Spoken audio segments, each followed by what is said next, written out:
إن الحمد لله نحمده ونستعينه ونستغفره ونعوذ بالله من شرور أنفسنا ومن سيئات أعمالنا. من يهده الله فلا مضل له ومن يضلل فلا هادي له.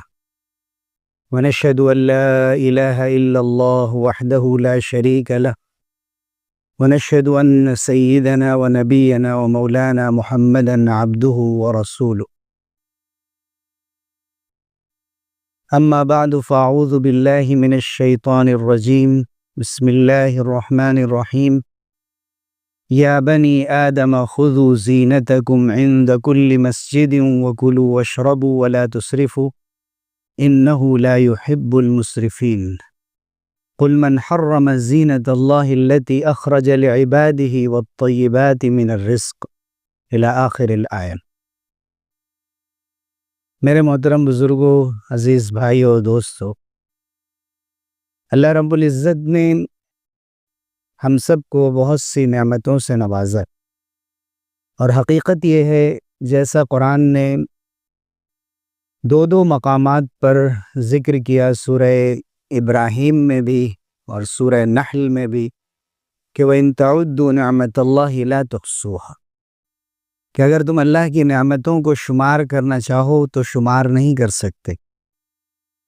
اللہ تعالیٰ نے جو نعمتیں عطا فرمائی ہیں ان میں سے ایک بڑی نعمت زندگی کی نعمت ہے، اور زندگی انسان کی جن چیزوں سے باقی رہتی ہے، قائم رہتی ہے، خوشگوار رہتی ہے، وہ صحت کی نعمت ہے۔ عافیت بہت بڑا لفظ ہے، عام لفظ ہے، جس کی دعا حضور صلی اللہ علیہ وسلم فرمایا کرتے تھے، اللہم انی اسألک العفو والعافیت فی الدنیا والآخرہ، دنیا اور آخرت میں معافی اور عافیت کی درخواست کرتا ہوں آپ سے۔ عافیت میں ہر ایسی چیز سے انسان کی حفاظت جو اس کی زندگی کو متاثر کرنے والی ہو یا آخرت میں عذاب میں گرفتار کرنے والی ہو، لیکن زندگی میں عافیت کا عام حالات میں بڑا مطلب یہی ہوتا ہے کہ انسان صحت مند ہے۔ ایک صحت مند انسان،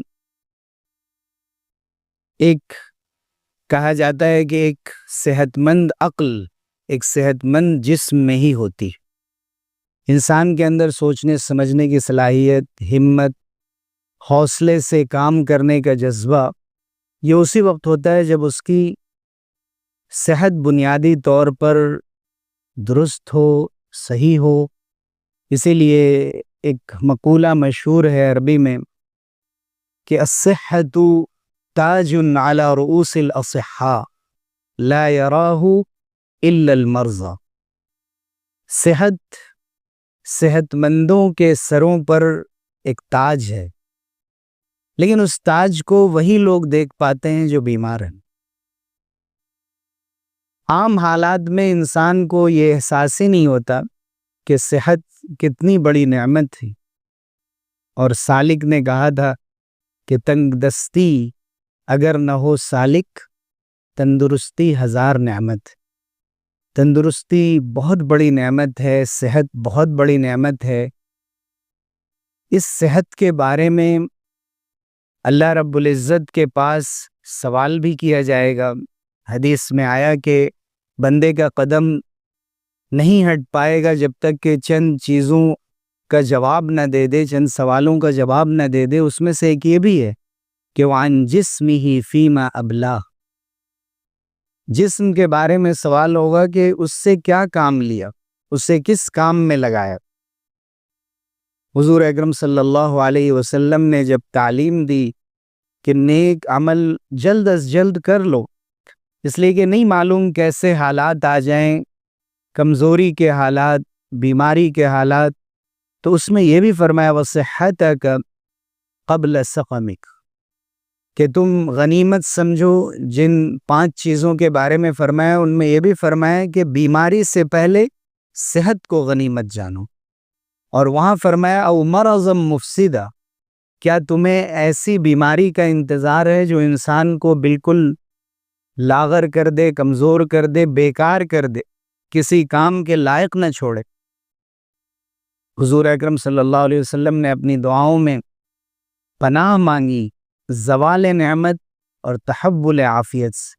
اے اللہ میں آپ سے پناہ مانگتا ہوں کہ جو نعمتیں ملی ہوئی ہیں وہ چھن جائیں، یا جو عافیت اور صحت کی نعمت ملی ہوئی ہے وہ بدل جائے، یعنی بیماری میں بدل جائے، دشواری میں، پریشانیوں میں بدل جائے۔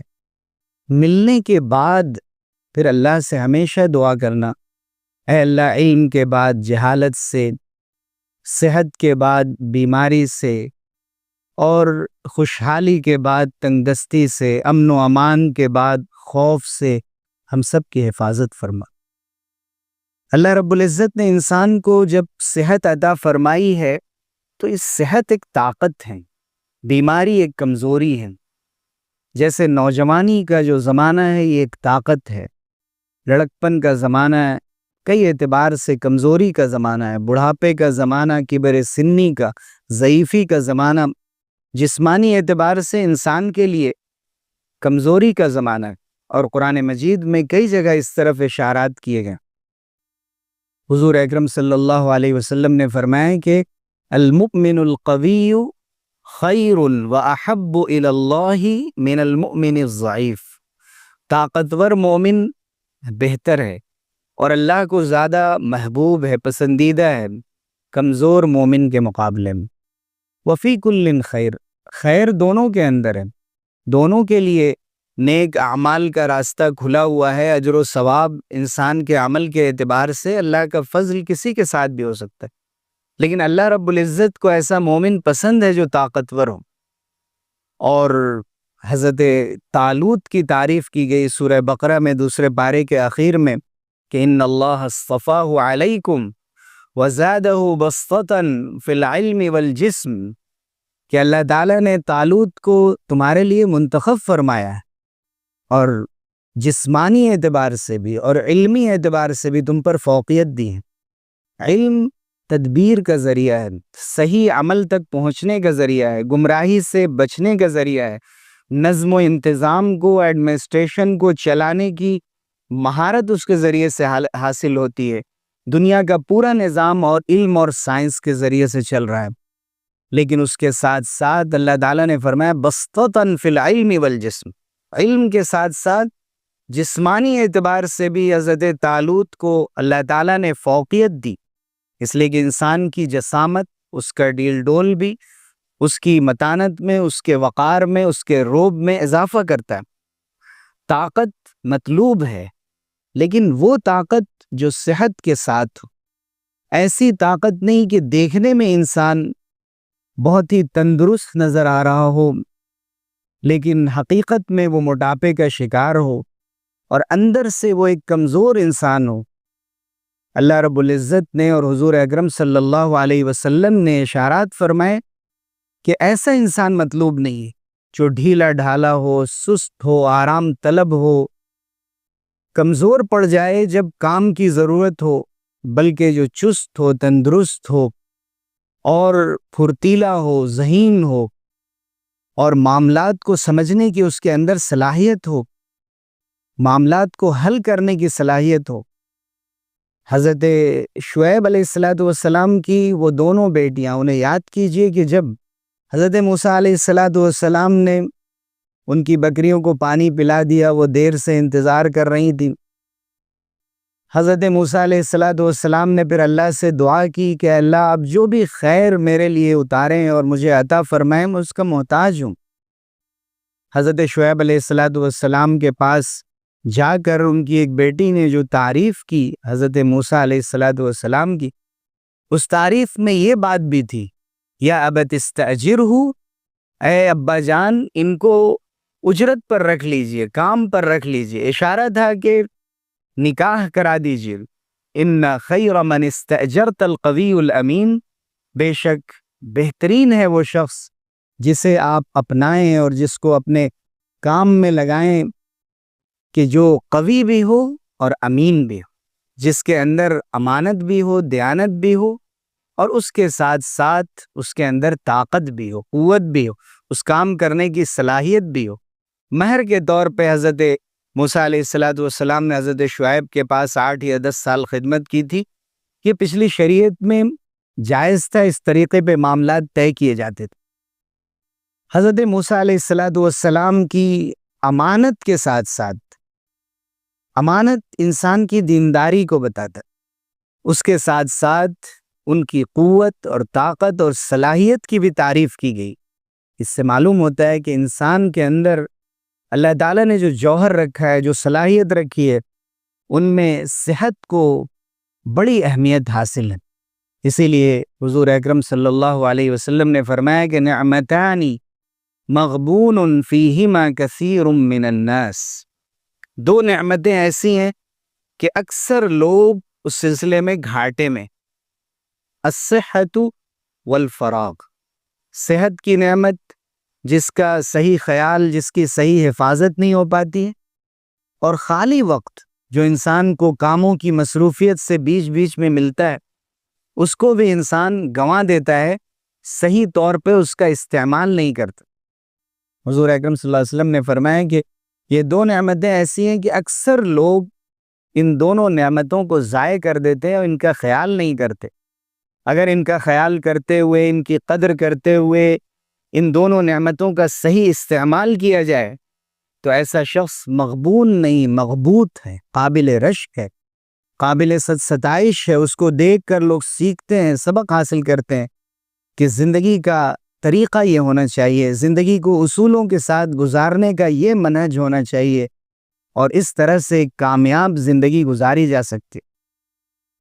جب اللہ تعالیٰ نے صحت کی نعمت سے انسان کو نوازا ہو تو پھر ضروری ہے کہ اس صحت کی حفاظت بھی کی جائے. میں نے آیت پڑھی تھی کہ یا بنی آدم خذوا زینتکم عند کل مسجد، کہ اے بنی آدم ہر نماز کے وقت، مسجد جاتے وقت یا عبادت کے لیے، نماز کے لیے زینت اختیار کرو. اپنے پاس جو بہتر سے بہتر لباس ہو، اس لباس سے اپنے کو مزین کرو، آراستہ کرو، اور اس کے ساتھ ساتھ وَكُلُوا وَاشْرَبُوا وَلَا تُسْرِفُوا إِنَّهُ لَا يُحِبُّ الْمُسْرِفِينَ. کھاؤ پیو لیکن حد سے آگے نہ بڑھیے، بے شک اللہ تعالیٰ اسراف کرنے والوں کو پسند نہیں فرماتی. پھر فرمایا کہ قُلْ مَنْ حَرَّمَ زِينَةَ اللَّهِ الَّتِي أَخْرَجَ لِعِبَادِهِ. آپ فرما دیجئے کہ کس نے اللہ کی اس زینت کو اور اللہ رب العزت کی طرف سے انسان کے لیے جو پسندیدہ اور خوبصورت چیزیں ان کے اختیار کرنے کو کس نے حرام کیا ہے، اور جو پاکیزہ روزی اور رزق ہے، کھانے پینے کی چیزیں، اس کو کس نے حرام کیا ہے. یعنی اللہ تعالیٰ نے جو چیزیں جائز رکھی ہیں، جو چیزیں انسانی صحت کے لیے مضر نہیں ہیں، جو چیزیں شریعت میں ممنوع نہیں ہیں، ان کو کسی کو اختیار نہیں دیا گیا کہ کوئی اسے حرام قرار دے. لیکن کھانے پینے کے لیے حضور اکرم صلی اللہ علیہ وسلم نے بھی آداب بتائے. قرآن مجید نے اشارہ کر دیا اسراف نہ کرو، یعنی پیسے کے اعتبار سے بھی اسراف نہ کرو، حد سے آگے نہ بڑھو، اور اگر مفت میں بھی حاصل ہو تو بھی جسم تو انسان کا ہے، پیٹ تو انسان کا ہے، اسے اپنی صحت کا خیال رکھتے ہوئے کھانا کھانا چاہیے.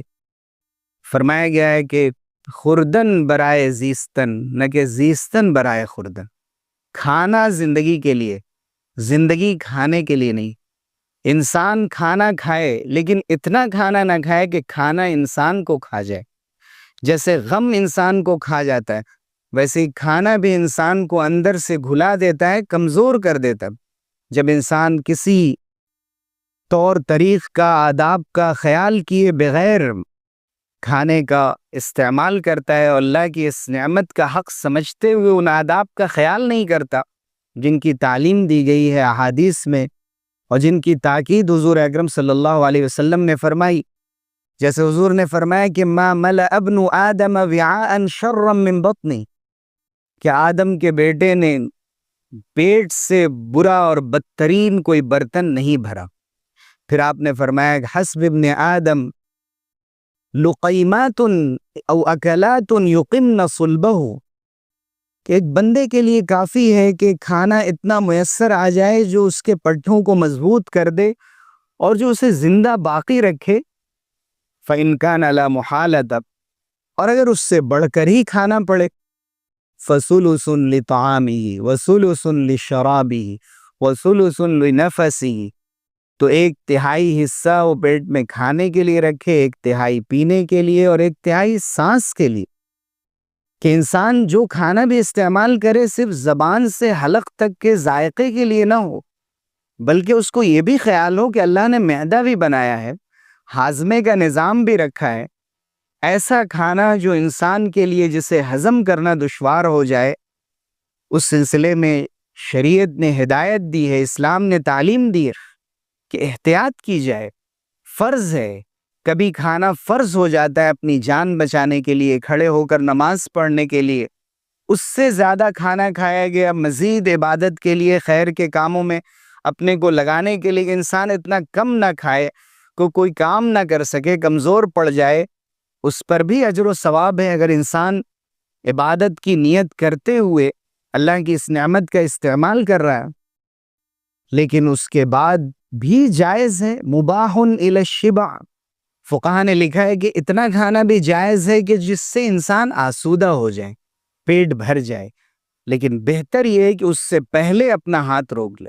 اور حکماء نے ہمیشہ تعلیم دی کہ انسان پوری طرح آسودہ ہونے سے پہلے اپنا ہاتھ کھینچ لے، تاکہ اللہ یہ کہ مہمان بیٹھے ہوئے ہیں اور ہمارے ہاتھ روک لینے کی وجہ سے وہ کھانا نہیں کھائیں گے، یا ہم کل کا روزہ رکھنے والے ہیں تو اس کے لیے اگر ہمیں محسوس ہوتا ہے کہ ہم نے بہت کم کھایا ہے، اس کی وجہ سے روزہ دشوار ہو جائے گا، تو اس وقت اجازت دی گئی. لیکن یہ بھی تجربہ ہے کہ زیادہ کھا لینے سے روزہ اور دشوار ہو جاتا ہے. لیکن انسان کی یہ ذہنیت اور یہ نفسیات ہوتی ہے کہ اگر ہم نے ابھی نہیں کھایا اور پھر دن بھر بھوکے رہنا ہے، بھوکے رہنے میں اور روزہ رہنے میں بڑا فرق ہوتا ہے. جو ڈیٹاکسیفائی کے لیے طرح طرح کے طریقے بتائے جاتے ہیں، روزہ سب سے زیادہ اس میں مددگار ہوتا ہے انسان کی کیلریز کو برن کرنے کے لیے. لیکن انسان عبادت کی نیت سے روزہ رکھے، اور اللہ رب العزت اس کے ساتھ ساتھ جو اس کا جسمانی فائدہ ہے وہ ساتھ ہی میں اس کے ساتھ نواز دے گا اللہ تعالیٰ. کھانے میں حضور اکرم صلی اللہ علیہ وسلم نے یہ تعلیم دی کہ ایک مومن وہ ایک آنت میں کھاتا ہے. المؤمن یأکل فی معن واحد، یعنی کم کھاتا ہے. والکافر یأکل فی 7 امعاء، کافر ایسے کھاتا ہے جیسا لگتا ہے اس کی ایک نہیں 7 آنتیں ہوں. سورہ محمد نے فرمایا کہ یأکلون کما تأکل الانعام، جو لوگ کفر کرنے والے ہیں وہ ایسے بے دریغ کھاتے ہیں جیسے جانور کھاتے ہیں. حضور اکرم صلی اللہ علیہ وسلم نے ایک موقع سے ایک صاحب آپ کے مہمان ہوئے جو غیر مسلم تھے، آپ نے دودھ کا ایک پیالہ منگوایا جو ایک بکری کو دوہنے کے بعد نکلا تھا، ان کو پیش کر دیا گیا. دوبارہ ان کو اور خواہش تھی، دوسری بکری کا دودھ لایا گیا. اس طرح وہ 7 بکریوں کا دودھ پی گئے. رات حضور صلی اللہ علیہ وسلم کے پاس رہے اور اسلام قبول کر لیے. اور دوسرے دن ان کے اندر ایسی ڈسپلن پیدا ہو گئی کہ حضور صلی اللہ علیہ وسلم نے پھر دودھ پیش کیا، ایک پیالہ دودھ انہوں نے نوش کیا. دوبارہ منگایا گیا، امر باخری فلم یستقیھا، دوسرا پیالہ منگایا گیا، وہ نہیں پی سکے، انہوں نے کہا بس یہ کافی. تو گویا ایمان انسان کے اندر ایک دن کے اندر تبدیلی پیدا کر دیتا ہے. اگر ہم یہ سمجھیں کہ اسلام کی تعلیمات کیا ہیں، صحیح سمجھ ہمارے اندر پیدا ہو جائے. حضور اکرم صلی اللہ علیہ وسلم کے دسترخوان پر بھی ایسا ہوا، حضرت عبداللہ ابن عمر رضی اللہ عنہ کے دسترخوان پر بھی ہوا. حضرت عمر رضی اللہ عنہ کے فرزند عبداللہ ابن عمر رضی اللہ عنہ کی عادت تھی کہ ہر کھانے میں ایک ضرورت مند کو اپنے ساتھ شریک کر لیتے تھے، ایک مسکین کو ضرور اپنے ساتھ کھانے میں شریک کرتے تھے. انہوں نے ایک شخص کو بلایا، حضرت نافع ان کے شاگرد تھے. حضرت عبداللہ ابن عمر نے فرمایا کہ لا تدخل ھذا علی، دوبارہ ایسے شخص کو میرے دسترخوان پہ مت لانا. وجہ یہ تھی کہ وہ بہت زیادہ کھانا کھا رہے تھے. حضرت عبداللہ ابن عمر نے پسند نہیں فرمایا کہ ایسا شخص جو اتنا کھانا کھائے پھر وہ کیسے بیداری کے ساتھ اور چستی کے ساتھ عبادت میں مصروف رہ سکتا ہے، اس کے اندر کیسے اپنی ایکٹیویٹیز کو، اپنی سرگرمیوں کو انجام دینے کے لیے ایک طاقت ہوگی، ایک قوت پیدا ہوگی۔ اور جو شخص اپنی صحت کا خیال نہیں رکھے گا، وہ کیسے اللہ رب العزت کی عبادتوں کو، چاہے اس کا تعلق اللہ کے بندوں سے ہو یا خود اللہ کے حقوق سے ہو، دونوں حقوق کی ادائیگی کے لیے انسان کا صحت مند ہونا ضروری ہے۔ اور صحت مند ہونے کے لیے سب سے پہلی ذمہ داری یہ ہے کہ اپنے کھانے پینے میں ڈسپلن پیدا کیا جائے۔ دنیا کے کتنے علاقے ہیں، خود ہمارے محلوں میں، آس پاس میں، آج فلسطین کے حالات دیکھ لیجئے، لوگ ایک ایک لقمے کو اور ایک ایک گھونٹ پانی کو ترس رہے ہیں۔ کبھی اپنے دسترخوان پہ اس کو یاد کرتے ہوئے بھی ہاتھ روک لینا چاہیے۔ اگر یہ بہت بڑی آفت ہے، پریشانی کی بات ہے کہ انسان لقمے لقمے کو ترس رہا ہے، اس سے بڑی آفت یہ ہے کہ انسان کو اتنے لقمے میسر ہے کہ وہ ضرورت سے زیادہ کھانا کھا رہا ہے۔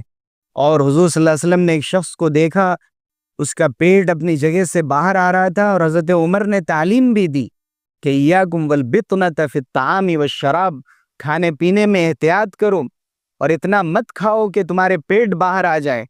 حضور صلی اللہ علیہ وسلم نے یہ تعلیم دی اور یہ آگاہ فرمایا تھا، یہ بتایا تھا کہ وَيَظْهَرُ فِيهِمُ السِّمَنُ، ایک موقع آئے گا کہ موٹاپا عام ہو جائے گا۔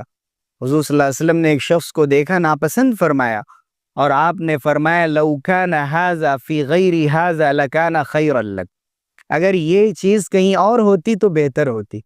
یعنی یہ کہ اگر یہ مزید کھانا جو تم کھاتے ہو، اگر یہ کسی مسکین کو، کسی غریب کو کھلا دیتے تو یہ زیادہ تمہارے لیے بہتر ہوتا، اجر و ثواب کا ذریعہ ہوتا۔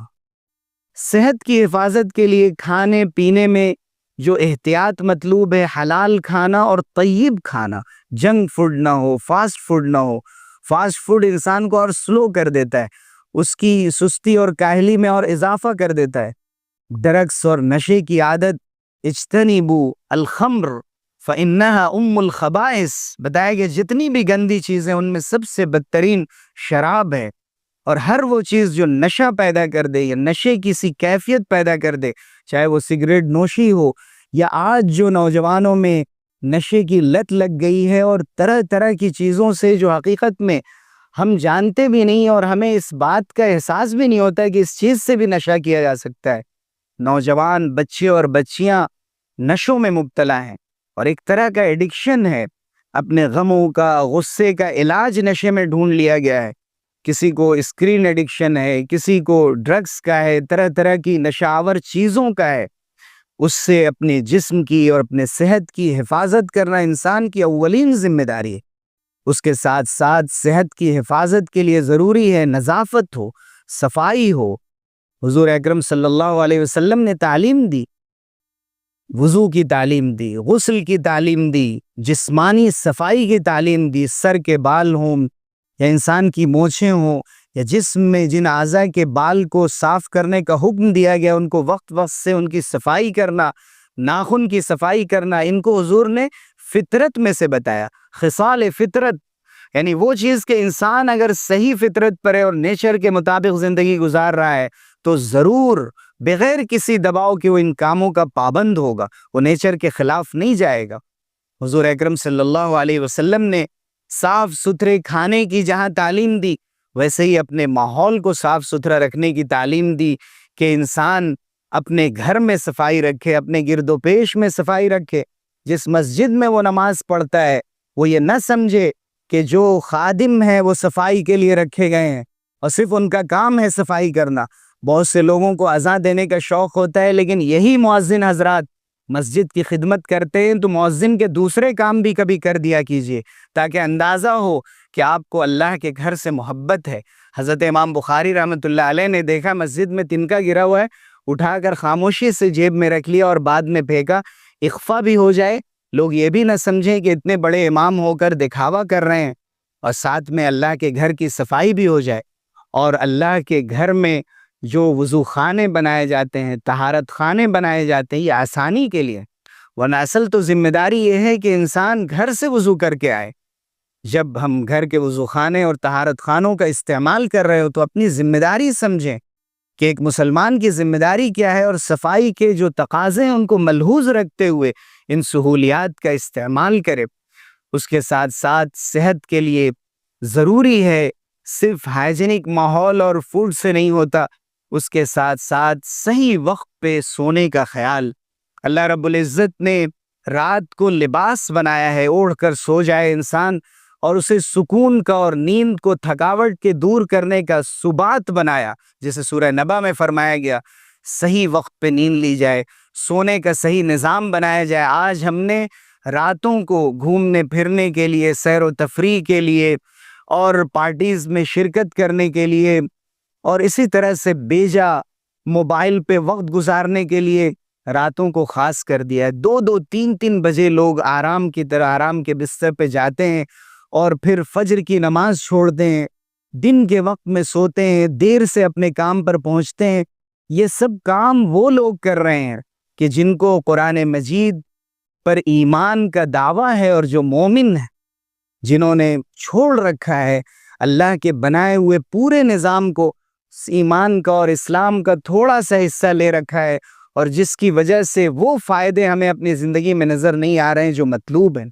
اسی طرح صحت کی حفاظت کا ایک بڑا ذریعہ یہ ہے کہ انسان بیجا غم سے، بیجا فکر سے، غصے سے اپنے مزاج کی حفاظت کرے، حسن اخلاق کے ساتھ رہے، معاملے میں صفائی رکھے، حلال و حرام کی تمیز کرے، دینے کی عادت رکھے، لوگوں کو اچھی باتیں بتانے کی عادت رکھے۔ اگر انسان کے اندر دینے کی اور خرچ کرنے کی، کھلانے پلانے کی اگر یہ عادت پیدا ہو جاتی ہے تو انسان کو سب سے زیادہ صحت مند رکھتی ہے، اور خوش رہنے کا اس سے بڑا ذریعہ نہیں کہ انسان دوسروں کے کام آنا سیکھ لے۔ اور یہ ایسا پائیدار نظام ہے کہ حضور اکرم صلی اللہ علیہ وسلم نے فرمایا الید العلیٰ خیر من الید السفلی، اوپر والا ہاتھ نیچے والے ہاتھ سے بہتر ہوتا ہے۔